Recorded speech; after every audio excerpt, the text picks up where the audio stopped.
Yo, what's going on, guys? It's UMass. A few weeks ago, I released a video where I listed 10 abandoned places in New England I wish I could have visited, but never did. There were a few reasons why I was unable to visit some of these bandos.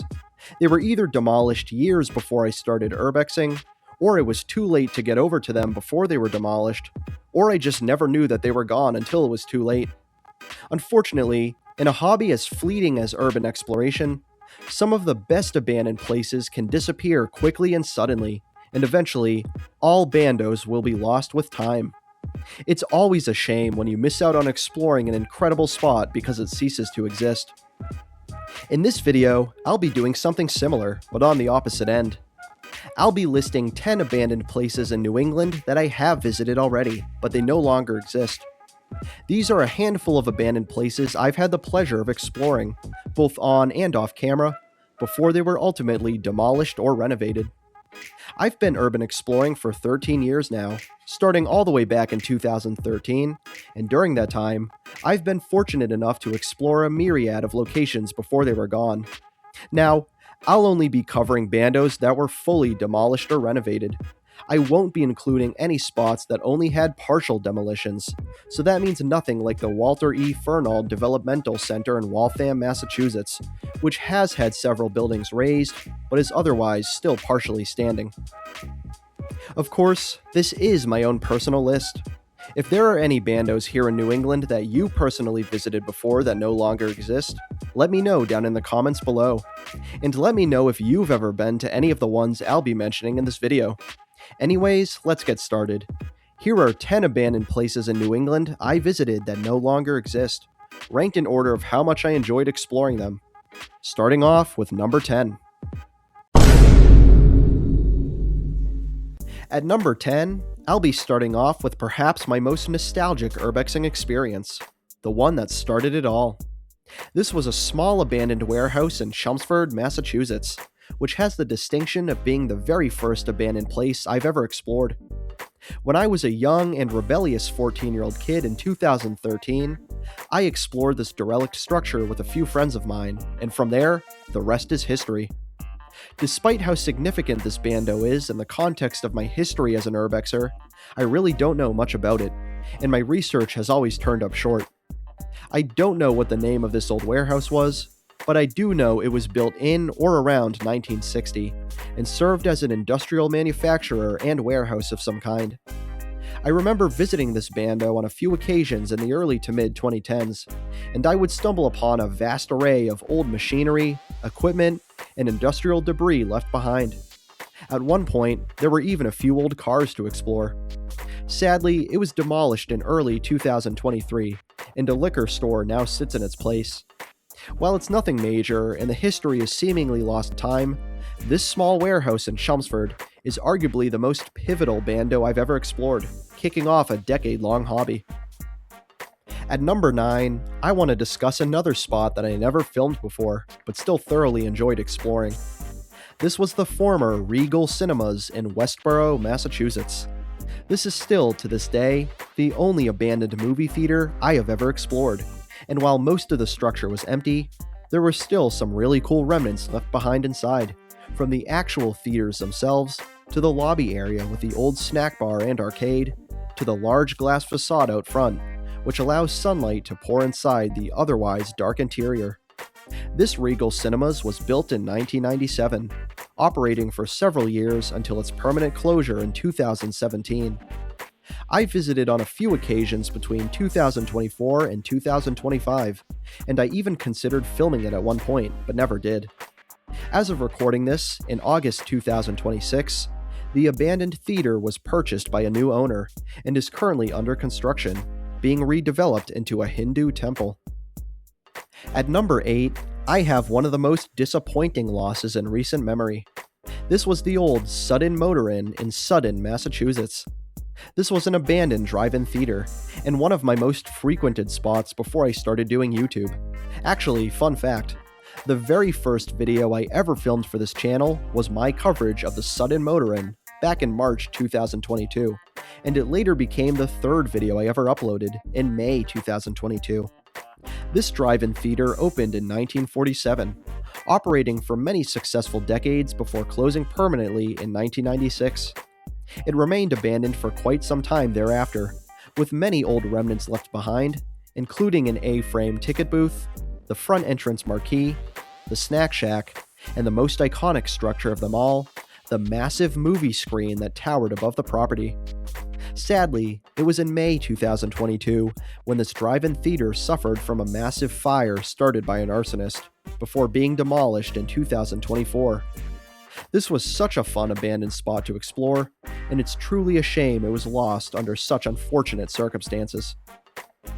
At number 7, I'll be discussing one of the sketchiest abandoned sites I've ever visited, still to this day. This was the Merrimac Paper Company Mill in Lawrence, Massachusetts. This large paper mill was constructed in 1866, one of many factories found in the bustling industrial city of Lawrence. After decades of producing paper products, the mill closed permanently in 2005. It was later ravaged by a fire in 2014, damaging much of the structure. I visited this mill a few times, as early as 2015, but I released a video there in October 2022. This mill, while a fascinating piece of industrial history to explore, was genuinely unsettling, and one of the few bandos I've really felt uneasy in. There were so many squatter camps there, I felt that, at any moment, I could be jumped or attacked by an unsuspecting squatter, which luckily never happened. The mill was in a very sketchy area, and the structural integrity was also in rough shape, with portions of the roof and floor collapsing. Still, as a fan of exploring old mills and appreciating their rich history, the Merrimac Paper Company Mill was one I loved checking out, up until its eventual demolition in 2024. At number 6, we'll be returning back to a familiar town, one which we discussed just 2 entries ago. This was the abandoned Lakeside Mansion in Sutton, Massachusetts. Now, there have been many abandoned homes I've explored that have since been demolished, but only a few of them truly stand out to me, and this is one of them. This Lakeside Mansion was one of the coolest abandoned homes I've ever explored, built in 1941 and abandoned in the 2000s. Not only was there so much left behind, but the actual layout of the mansion and property was genuinely incredible. The inside of the mansion had so many iconic rooms, from the little window-side booth table in the kitchen, to the old motorboat that was hidden deep within the basement, to the computer room full of several vintage desktop computers and programming manuals, and the many bedrooms that could be toured inside. Outside, the mansion had a tennis court, some beautiful tree cover, and most notably, a lakeside view, complete with its own island connected by bridge. That's right, this abandoned mansion also had a private island, with a small abandoned cabin on it, which was equally as cool. Perhaps what I loved most about this place was just how good the condition it was in. There was little vandalism or destruction, and many of the rooms were in decent shape as far as bandos go. Sadly, this Lakeside Mansion was just recently demolished this year in 2026. At number 5, we'll be leaving Massachusetts for the first time on this list. This was the abandoned Donald Price Medium Security Facility in Cranston, Rhode Island. This was a state prison that first opened in 1932, operating for several decades as a medium security prison before shutting down permanently in 2011. Disturbingly, the prison was named after a correctional officer, Donald Price, who was stabbed while on the job in 1973. Now, this prison was abandoned for several years, but unfortunately, I only briefly explored it just a week before it was demolished in late 2024. I had actually planned to return again to film a full video there a week or two later, but sadly, I was too late. Still, during my brief visit to this abandoned prison, I was able to witness so many unique remnants from its operational days, from the old prison cells that lined the halls, to the barbed wire fences that dotted the perimeter of the property. Perhaps my favorite thing at this prison were the guard towers, which you could climb up into and scan the entire premises, offering a really cool view. This was such an incredible bando, and I'm still kicking myself for not visiting it sooner. Seriously, I cannot stress enough just how late I was, exploring it just days before demolition, not knowing that would happen. At number 4, I'll be cheating slightly, since I never actually went inside this structure myself, But I did explore the property from the exterior, and I flew my drone inside it. This was McCoy Stadium in Pawtucket, Rhode Island. Perhaps one of the most iconic spots on this list, McCoy Stadium was an incredible minor league baseball stadium that shaped the childhood of many New Englanders. First opened in 1942, the stadium was most famous for being the home of the Pawtucket Red Sox, also known as the Paw Sox, beginning in the 1970s. The Paw Sox won 4 championships while playing at McCoy Stadium, and the longest game in professional baseball history also occurred here in 1981. Sadly, the stadium was closed and abandoned in 2021, and later demolished in 2025. I visited McCoy Stadium in 2024, and while I never went inside the stadium itself, as security was very strict there, I still managed to explore the outside premises, walking around the perimeter of the stadium and dipping into a few nooks and crannies. I flew my drone around the baseball diamond and the stadium seats though, which was an incredible experience, and I released a video covering it that same year.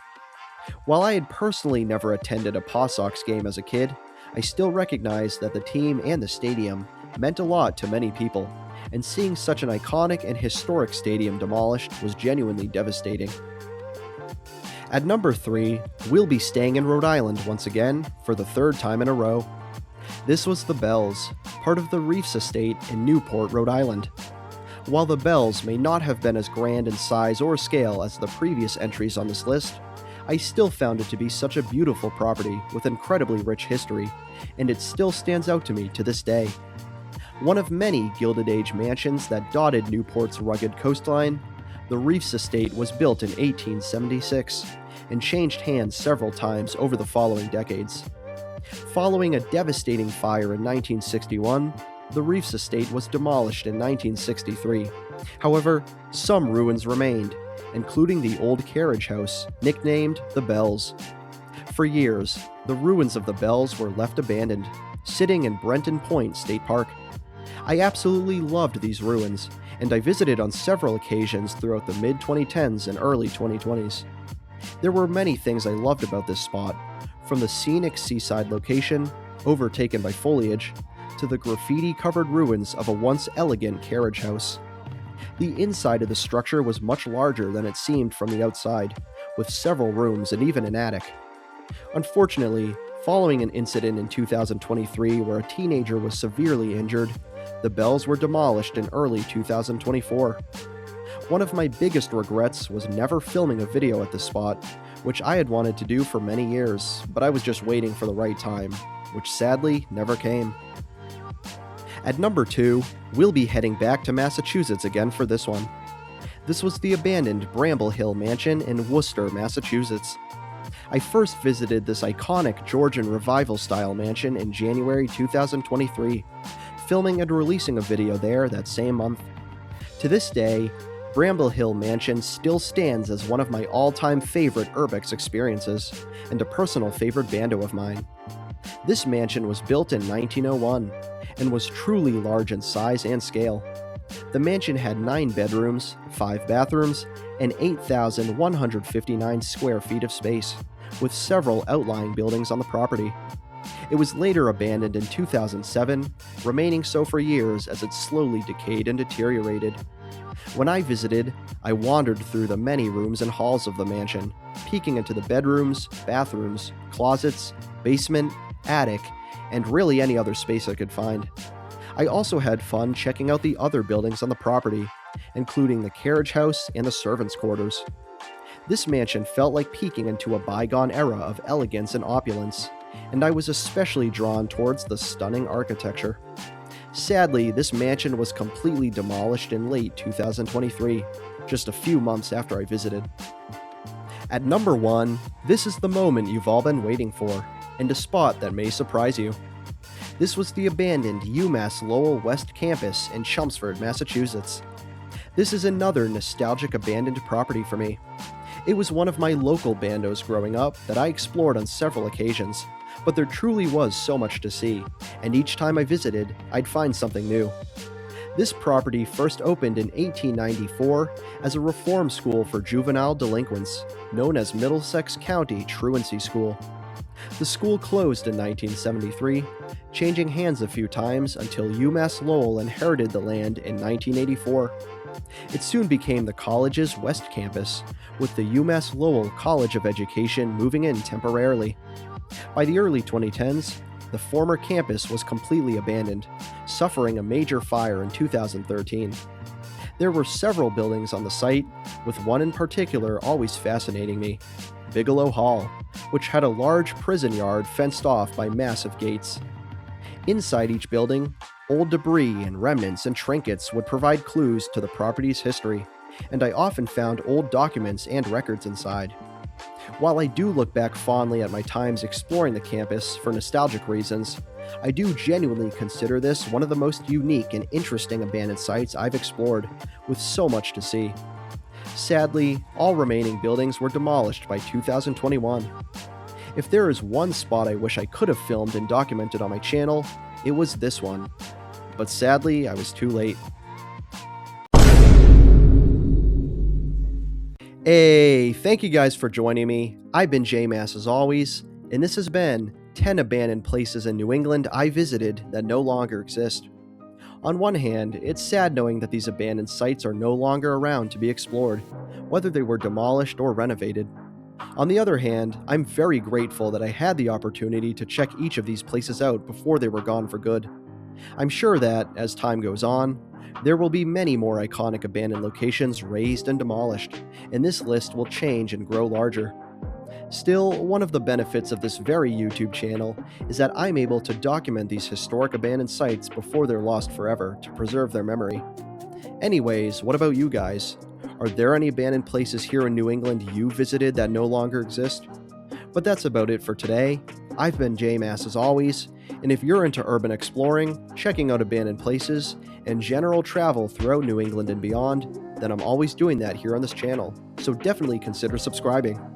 I do want to give a major shout out to my channel members. You guys are awesome, and I'd love it if you too, viewer of this video, considered becoming a channel member as well. You'd be supporting me and the channel directly, and I truly appreciate it. Or you can follow me on Instagram at UMassOfficial, that's at UMassOfficial. But that's about it for today's list video, and let's really hope that no other spots are demolished anytime soon.